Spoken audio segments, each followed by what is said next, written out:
Hello.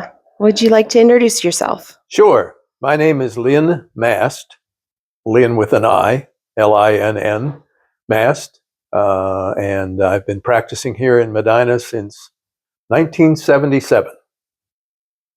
What are some of your first memories of practice in Medina County?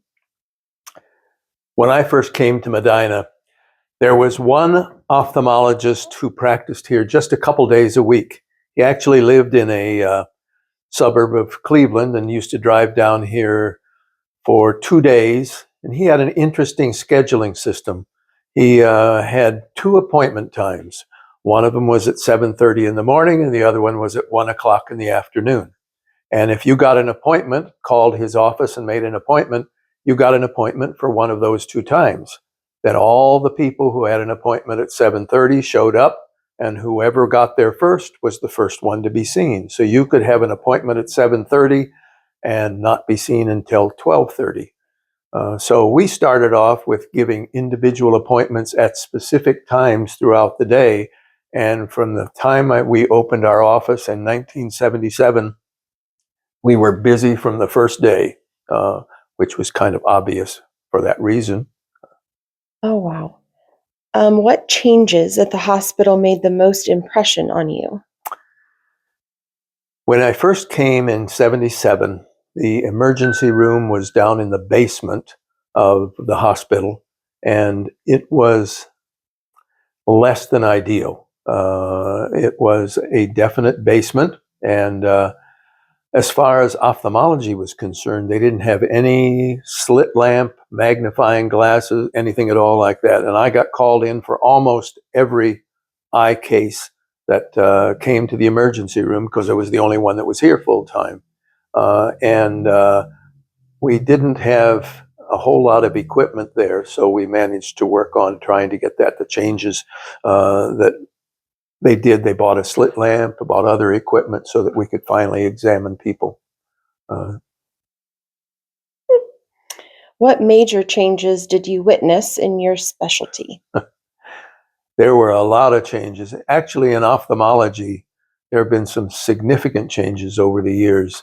Um, we're talking from the 1800s up through the present time now, and actually the ophthalmoscope wasn't even invented until about 1850. So doctors who practiced oculism rather than ophthalmology at the time couldn't even examine the eye. They just had to look at the outside. And so there's some huge changes over the course of time. The development of cataract surgery, from the first cataract procedures that they did was called couching, where they actually took a needle and just stuck it in the eye and pushed the lens out of the way so that you could see through that thing. They didn't really remove the cataract. Uh, Again, with no antibiotics or anything, there was an awful lot of infection, and so the success rate was very, very slow. Over the course of time, we invented the ophthalmoscope, and we developed cataract surgery, where we could actually go in and remove the cataractus lens.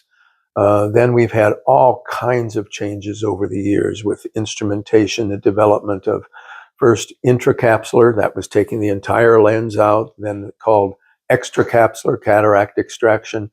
And then we had phacoemulsification, which came in about the 1960s or so, where we went in and broke up the lens and took it out. We could start to use smaller incisions instead of the great big incision to remove the lens. Intraocular lenses were started in about the 1940s, didn't become really popular until later in the 60s or so. Then with the phacoemulsification, where we broke up the lens, we could put make a small incision and put the lenses through that. And the changes in time spent after cataract surgery was phenomenal. When you first had a cataract operation, you used to stay in the hospital for a week. Even when I came to town, it was 3 days you stayed in the hospital. First, it was sandbags around your head so you couldn't move, and then not when I was there, but before that time. Now, people come in, have the cataract surgery, and walk out and go home. Such a change in things. changes in retina, changes in strabismus or crossed eyes in kids, changes in macular degeneration with the new AI things that we're doing and genomes and all sorts of changes and things that progression in ophthalmology. So Wow. What do you think is the best change that you see in medicine today?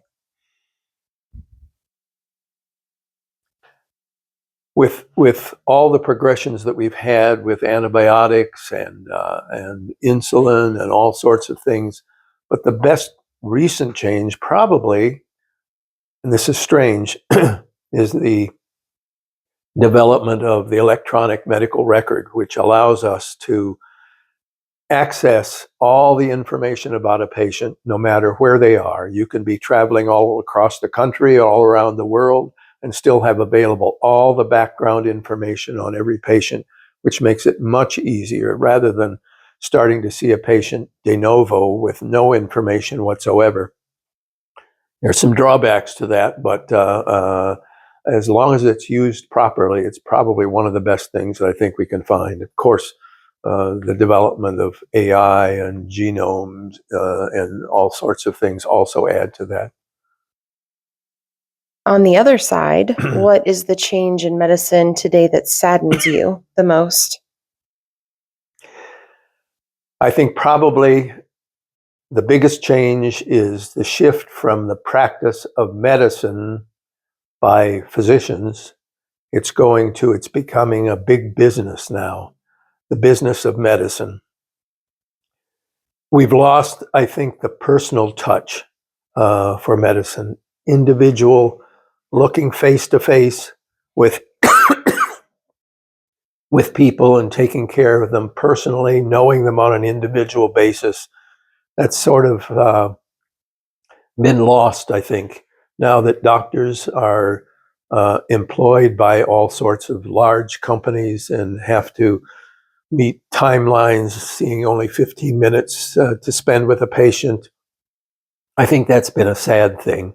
But again, it can be utilized if the doctors realize that they need to develop that relationship. What would be the best advice that you could give the physicians practicing today? Know your patient. I think, again, the tendency with electronic medical records and the way we're moving now is to see a disease process rather than a person with that particular disease.